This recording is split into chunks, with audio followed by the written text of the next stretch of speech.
Bismillahirrahmanirrahim. Bismillahirrahmanirrahim. Bismillahirrahmanirrahim. Bismillahirrahmanirrahim. Bismillahilladzi la yadurru ma'asmihi shay'un wa la fis samai wa huwas samiul 'alim.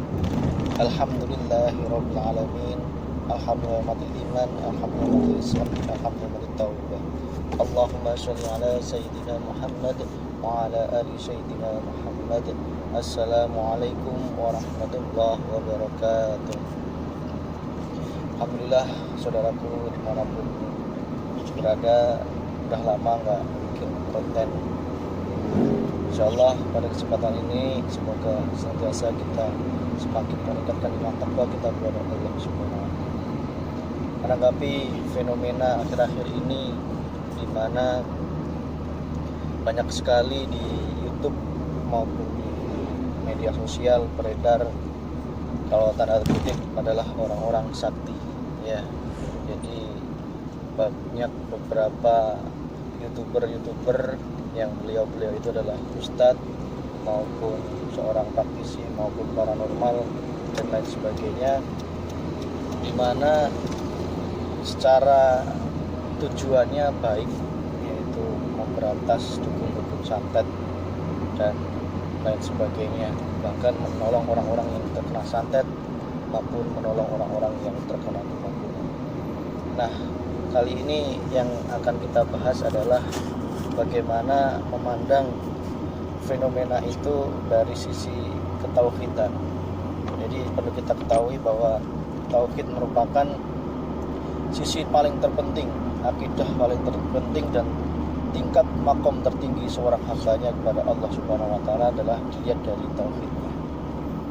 Nah, tauhid adalah bagaimana kita hanya mengesahkan Allah Subhanahu wa taala.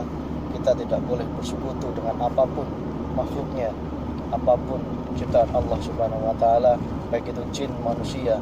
Bahkan di surat jin sendiri dikatakan bahwa seorang laki-laki yang berteman dengan jin maka tidak akan menambah suatu kebaikan apapun kecuali hanya menambah dosa. Alhamdulillah. Yang pertama yang perlu kita luruskan, bukan berarti saya yang benar, jika saya salah tolong diingatkan. Yang pertama adalah bagaimana akidah kita melihat orang-orang yang tanda kutip sakti. Perlu kita ketahui bahwa kejadian luar biasa di luar kebiasaan manusia, di luar kekuatan manusia itu ada 3 hal. Yang pertama adalah mukjizat, di mana itu hanya dimiliki oleh para nabi dan rasul Muhammad SAW dan juga nabi-nabi sebelumnya, di mana kekuatan kejadian luar biasa yang langsung diberikan oleh Allah Subhanahu wa taala kepada para nabinya, para rasulnya, dan itu sudah terlewatkan. Yang kedua adalah karomah, di mana karomah merupakan kejadian luar biasa atau peristiwa yang diberikan oleh Allah Subhanahu wa taala kepada hambanya yang soleh, kepada orang-orang soleh yang dicintai oleh Allah Subhanahu wa taala, para waliullah yang langsung diberikan oleh Allah karena ketakwaannya, karena melaksanakan sunnah-sunnah dan melaksanakan apa yang diberikan oleh Allah Subhanahu wa taala, sehingga Allah ridho terhadapnya dan beliau juga ridho kepada Allah, sehingga Allah menurunkan ilmu yang di luar kebiasaan manusia biasanya. Itu adalah para wali Allah. Nah, yang ketiga adalah istidraj, di mana istidraj itu adalah suatu pemberian atas izin Allah, tidak langsung diberikan oleh Allah kepada makhluknya, tetapi melalui perantara jin. Ya, perlu dikasih adalah melalui perantara jin. Itu merupakan istidraj, atau kalau gampangnya adalah pembiaran yang diberikan oleh Allah Subhanahu wa taala kepada makhluknya. Nah, istidraj itu ada 2 hal, ada 2 jenis, ya. Yang pertama, istidraj itu berupa ilmu hitam dan juga berupa ilmu putih. Sebenarnya kalau kita kaji secara mendalam, kedua-duanya ini sama. Ya, sama-sama menggunakan bantuan jin, menggunakan khodam atau jin yang ditugaskan membantu kita. Baik jin itu melalui permintaan kita meminta kepada jin itu, atau jin itu sendiri yang secara sukarela membantu kita. Ya, jadi ada 2 hal. Yang pertama ilmu hitam dan ilmu putih.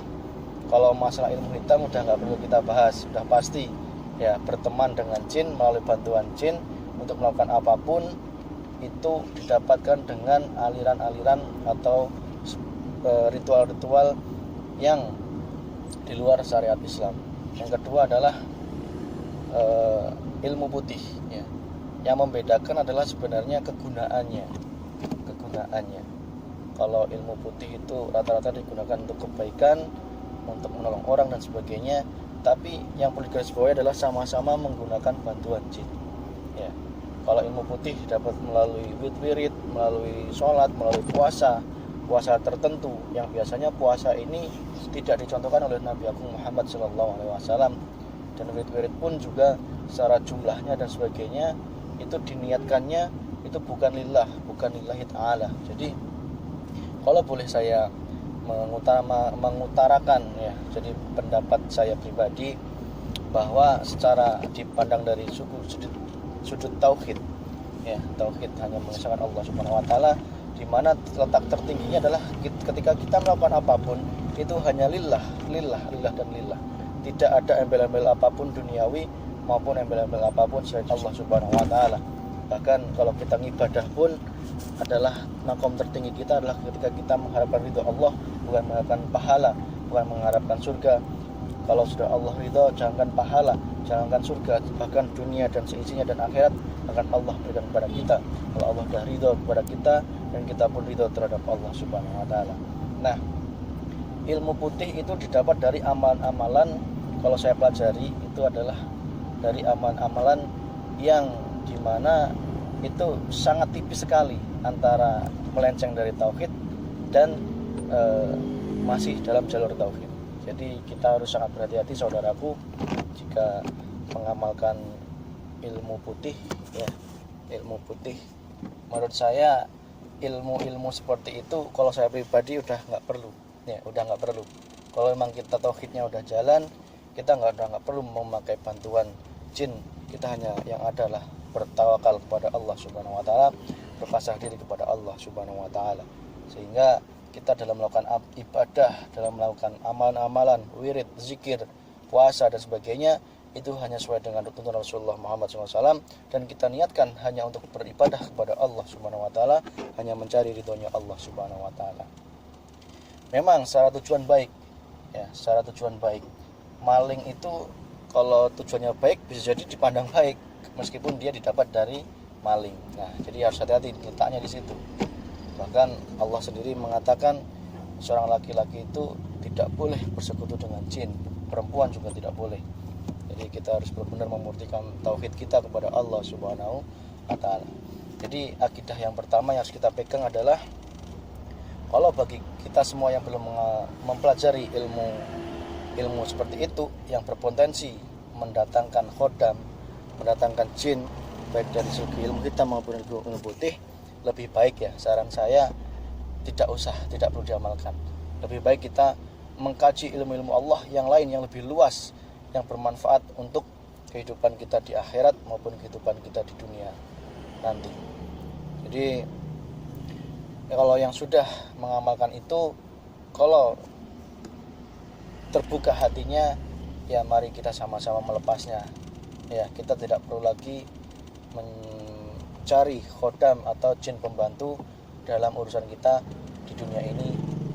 Kita sudah cukup, Allah lah sebagai tempat kita bergantung, Allah tempat kita meminta segala sesuatu di dunia ini. Nah, yang kedua, akidah yang kedua adalah bagaimana kita melihat orang-orang yang dalam tanda kutip sakti itu. Kita tidak boleh takjub ya. Nek cek bahasa Jawanya itu orang usah gumunan, nggak usah gumunan.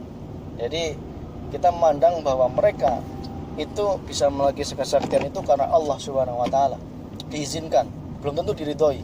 Ya, jadi mereka sakti itu belum tentu diridhoi, tapi bisa jadi hanya diizinkan oleh Allah Subhanahu wa taala, diizinkan sakti. Karena apa? Kesaktiannya itu masih melalui bantuan jin atau khodam atau jin pembantu yang itu secara ilmu tauhid tingkat tingginya itu sangat-sangat kurang kurang pas kalau menurut saya pribadi. Jadi kalau kita memandang orang-orang yang dalam kutip sakti di YouTube maupun di sekitar kita biasa saja, ya, jangan melebihi takjub kita kepada Nabi Agung Muhammad Shallallahu Alaihi Wasallam. Bahkan Nabi Muhammad sendiri itu terkena santet, dan Nabi Muhammad sendiri tidak meminta bantuan atau tidak berteman dengan jin yang membantunya, langsung Nabi Muhammad kepada Allah Subhanahu wa Ta'ala. Jadi kita berkaca, kita mengambil suri tauladan yang baik dari Nabi Muhammad SAW, bahwa beliau sama sekali tidak mencari bantuan jin khodam maupun jin pembantu maupun jin khorin yang ada dalam diri kita. Ya. Jadi saudaraku semua, kalau melihat seorang yang dalam tanda kutip sakti biasa saja, ya biasa saja, kita yakini bahwa kesaktiannya itu adalah atas izin Allah Subhanahu wa Ta'ala, sehingga kita tidak menuhankan, tidak berpotensi menuhankan orang-orang yang sakti, tidak berpotensi menghambakan orang-orang yang sakti, dan tidak berpotensi menjadikan kita lupa terhadap Allah Subhanahu wa Ta'ala. Jadi fenomena akhir-akhir ini sangat menguji akidah kita, sangat menguji keimanan kita kepada Allah Subhanahu wa Ta'ala. Yang ketiga, saudaraku, kita kalau melihat para saudara kita, para ustadz, para praktisi yang memasukkan jin melalui mediator, dan bahkan sampai menantang ya, niatnya silaturahmi, terus kemudian menantang untuk berduel, adu kesaktian, itu menurut saya tidak perlu, ya, tidak perlu, ya, karena Islam yang diajarkan oleh Nabi Agung Muhammad SAW itu adalah Islam rahmatan lil alamin. Kita mendakwahkan Islam itu bukan dengan kekerasan, bukan dengan adu kesaktian, bukan dengan mengobrak-abrik alam jin, bukan dengan menantang alam jin, tapi kita rahmatan lil alamin terhadap mereka. Meskipun mereka itu adalah musuh-musuh Allah, tapi bagaimana kita berdakwah itu dengan rahmatan lil alamin, memberikan rahmat bagi kepada seluruh alam. Bahkan alamnya dukun, alamnya tukang mabuk pun, alamnya pezina pun, kita tidak boleh, ya, bersikap kasar, bersikap menantang maupun sombong terhadap mereka. Meskipun tujuan kita baik, ya, tapi itu tidak pas dengan Islam yang rahmatan lil alamin. Niatnya awalnya silaturahmi, tapi itu sudah ada unsur kenafsuan untuk memberantas, untuk mengalahkan, ya, apalagi nauzubillah min dzalik kalau sampai ada unsur tidak lillahi ta'ala, ya. Jadi lebih baik sudahlah kita tetap doakan saja, semoga para dukun-dukun, para praktisi-praktisi yang tidak tujuannya tidak baik itu kita doakan saja, semoga mendapat hidayah dari Allah Subhanahu wa Ta'ala. Dan tentunya kita masih punya cara lain untuk berdakwah dengan yang lebih rahmatan lil alamin. Kita lebih perkuat iman takwa kepada saudara kita muslim sehingga tidak lari kepada dukun-dukun, dan kita perkuat dakwah kita perluas dakwah kita di muka bumi ini. Tidak perlu kita saling menyerang, tidak perlu kita saling berperang maupun adu kesaktian, ya. Jadi menurut saya itu kurang pas dengan Islam yang rahmatan lil alamin yang digaungkan oleh Nabi Agung Muhammad SAW. Jadi saudaraku, saya meminta maaf kepada semuanya apabila apa yang saya sampaikan ini menyinggung perasaan. Kalau saya salah tolong diingatkan, dalam rangka mengingatkan diri saya sendiri. Tidak ada niat apapun untuk menyinggung perasaan saudaraku semua maupun dimanapun berada. Kalau kita beda akidah, lebih baik kita sama-sama saling mengingatkan, karena musuh kita yang utama itu adalah syaitanir rajim, bukan sesama saudara muslim. Sekali lagi, musuh kita itu bukan NU, bukan Muhammadiyah, bukan LDI, bukan Salafi, bukan HTI ataupun yang lainnya, tetapi musuh kita adalah syaitanir rajim yang menginginkan kita semua umat Islam ini tidak bersatu, yang menginginkan semua manusia itu terpecah belah, yang menginginkan semua manusia itu terperosok ke dalam jurang yang melenceng dari tauhid atau alias musyrik. Demikian dari saya. pemahaman yang singkat ini semoga kita mengambil pelajaran. Kita hanya berpedoman terhadap apa-apa yang telah diajarkan oleh Nabi Agung Muhammad SAW. Demikian kurang lebihnya dari saya, mohon maaf. Kalam bila taufiq wal hidayah. Wassalamualaikum warahmatullahi wabarakatuh.